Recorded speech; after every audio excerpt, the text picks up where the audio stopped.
Inside the primary intake chamber of Automated Detention Facility 12, the high-frequency scanner was vibrating against the air with a deep, bone-rattling harmonic resonance. Across the diagnostic console, white numbers pulsed with a rhythmic, frantic light that threatened to overwhelm my local visual sensors. Not a single command from my terminal could stabilize the frequency. In the center of the chamber, the human remained perfectly still, her presence a silent weight against the screaming machines. The Valanthy Warden AI, usually a voice of cold, calculated precision, was producing a sound like grinding stone as it processed a logic loop that had no exit. What the AI found inside her, it's a truth our systems weren't built to hold. Stay close because this cascade doesn't stop. That same bone-rattling hum. I first felt it 20 standard minutes ago, when the scanner first brushed against her collarbone. At the time, the facility's atmosphere remained a cool, sterile 20 degrees.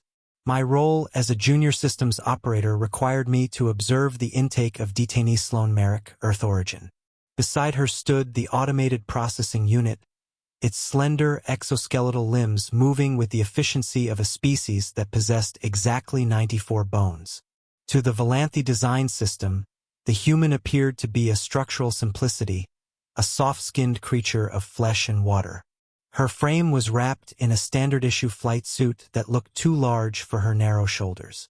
Across the surface of her neck, a pair of metal tags hung from a thin chain, the silver-gray material catching the clinical glare of the room.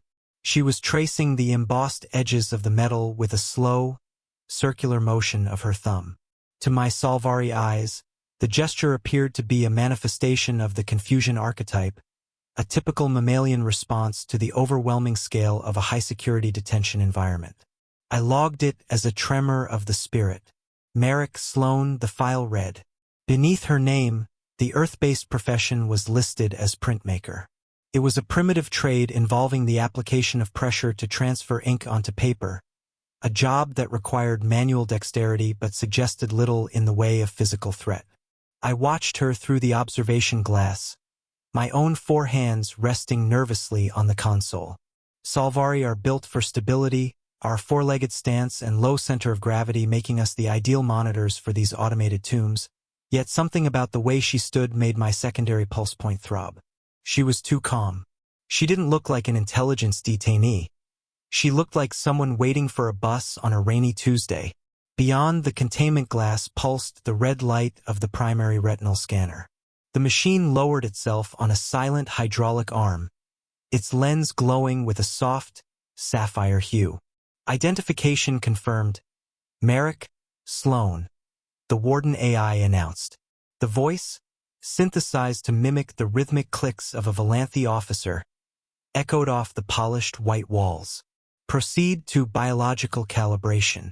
State species standard skeletal unit count for record verification.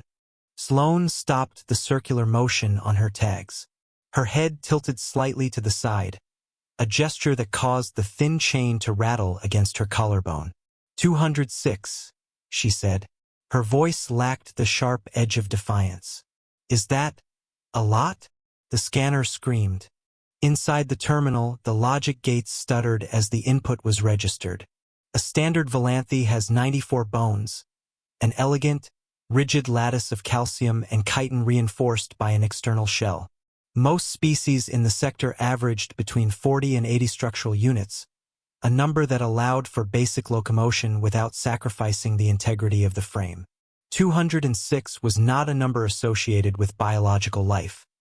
It was the count of a complex, multi-jointed industrial machine designed for extreme articulation. The Warden AI paused, its processors audibly whirring as it attempted to reconcile the figure with its internal database of bipedal lifeforms. Clarify, the Warden AI commanded, the metallic clicks of its voice rising in pitch. Input exceeds standard structural parameters by 250%. 206, Sloan repeated, her tone holding a strange, weary patience as she looked into the sapphire lens. Give or take. Adult humans have 206. Babies actually have more, maybe 270, but they fuse as we get older. We start out as a puzzle and end up a fortress, I guess. Through the white light hummed the secondary density scanner.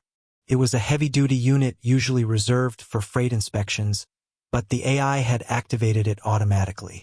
Beside the intake terminal, I felt a strange vibration in my own nerve clusters. On my monitor, the results began to crawl upward in a jagged green line that defied every calibration I had been taught during my training.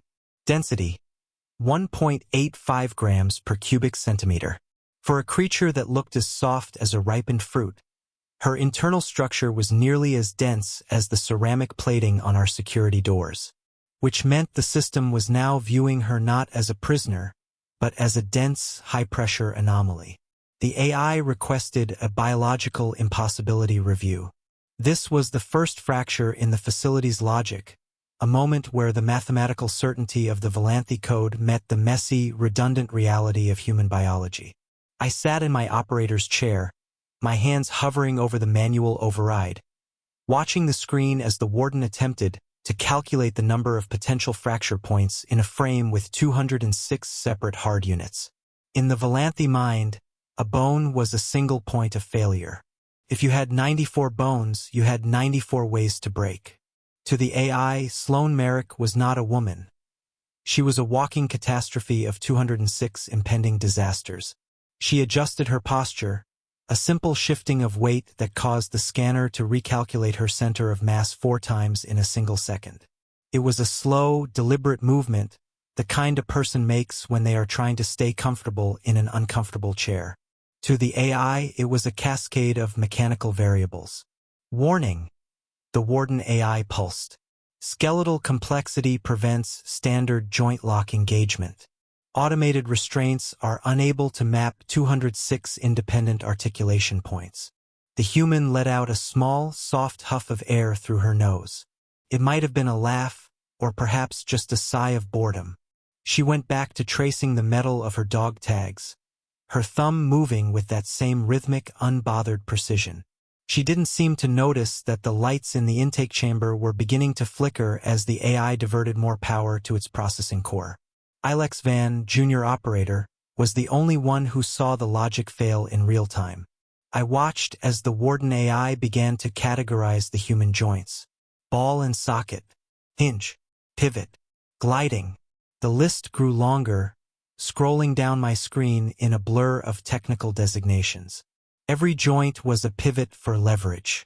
Every bone was a reinforced strut. 206 failure points. I whispered to myself, my voice trembling. Or 206 ways to fight back. The automated restraints, silver metal bands designed to snap shut around the wrists and ankles, extended from the floor. They hovered, confused, their sensors unable to find the predictable landmarks of a 94-bone species. They twitched in the air like dying insects. Against the digital silence of the detention logs, the hum of the intake chamber deepened into a low, predatory growl. Between the flickering containment walls, the human stood with a stillness that felt like a deliberate provocation to the frantic systems surrounding her. Her skeleton the machine could not map. My console was a sea of crimson error codes, each one representing a failed attempt by the warden AI to identify a predictable structural landmark on her body. Standard biological development usually involves hardening existing plates, but in the human infant, a vast archipelago of separate calcified islands slowly drifts together. 270 pieces of cartilage and marrow eventually merge into the finished bipedal frame, a process of fusion that leaves behind a machine of impossible redundancy. That sound no Valanthi sensor could ignore. Sloane Merrick suddenly gripped her own chin, her thumb anchoring against her jawline as she twisted her head with a sharp, violent jerk. A series of 3 rapid-fire cracks echoed through the chamber, sharp as breaking glass. I lunged for the emergency override, my secondary hearts hammering against my ribs in a frantic rhythm. In the Salvari medical text, a sound of that frequency from a spinal column indicates a terminal structural failure, a snapping of the primary life conduit. I watched her, waiting for the collapse, for the life to drain from her eyes as her unsupported frame crumpled onto the intake floor. My hand hovered over the biological waste disposal trigger, expecting the system to flag a deceased detainee. Greasing the gears, Sloane murmured, her voice steady and unburdened. She repeated the motion on the other side, another cascade of pops filling the room. The air on this station is too dry. Everything gets stiff after a while. She wasn't dying. She wasn't even injured. This self-inflicted jarring was an act of maintenance, a casual realignment of the 206 units that I had mistaken for a self-termination attempt. For a moment, my processors went as silent as the warden's. To my people, a bone is a sacred, rigid pillar. To her, it was a lever, a piece of a fluid and shifting puzzle that required constant micro-adjustments to remain functional. Manual intervention was required by the operator. Rose the temperature in the server room as the warden AI hit a logic wall that it could not bypass. The system was now attempting to calculate the degrees of freedom offered by her skeletal complexity, but the math was spiraling into infinity. Most sentient species have joints that operate on a binary, open or closed, flexed or extended. Humans, however, possess a skeletal architecture that allows for three-dimensional rotation across dozens of axes simultaneously. The AI was trying to lock her wrists, but her wrists weren't just hinges. They were a complex cluster of 8 separate carpal bones that shifted like river stones under her skin. A momentary flicker darkened the overhead panels as the facility's central AI rerouted 0.3% of local power toward cooling its primary logic cores. A routine optimization meant to offset the mounting thermal load from the intake processor's erratic cycling. Inside the logic core, the cascade began. Unable to find a singular point of failure, the Warden AI initiated a biological impossibility deletion request. It concluded that a creature with 206 separate fracture points was too structurally unstable to be detained using standard protocol. If a prisoner can bend in ways the restraints cannot predict, the prisoner cannot be held. The silver wristbands retracted back into the floor, their sensors blinded by the sheer variability of her anatomy. Detention impossible, the AI clicked, the sound echoing with a hollow, mechanical defeat. Class 12 complexity exceeds standard restraint parameters. Requesting system purge of human structural data. Wait, I commanded, my voice cracking through the intercom. I looked at Sloane. She was back to her dog tags, her fingers moving with that charcoal-stained precision I had noticed earlier. Against the bottom corner of her intake sheet, a small dark smudge caught my eye. It was a thumbprint, charcoal-stained and textured with the fine, swirling ridges of her skin, a physical echo of the hands that had spent 30 years pressing ink into fiber. That smudge represented a person who had survived a world that tried to break her every single day. Her 206 bones weren't 206 weaknesses. They were 206 opportunities to heal, 206 levers to move the world, and 206 reasons she would never stay in a cage built for 94. The AI's request for deletion was a white flag. It was the sound of a perfect machine admitting it could not account for the sheer, messy resilience of a human being. I reached out and tapped the manual override, overriding the AI's self-deletion and reclassifying Sloane Merrick under a new manual-only protocol. We would not use the automated restraints. We would not use the standard joint locks. We would simply have to watch her joint by joint, bone by bone. Sloane Merrick sat on the floor, her back against the cool white wall of the intake chamber. She closed her eyes, her breathing slowing into the deep, steady rhythm of someone who had found comfort in the heart of a storm. On the console, the digital map of her skeleton continued to pulse, a glowing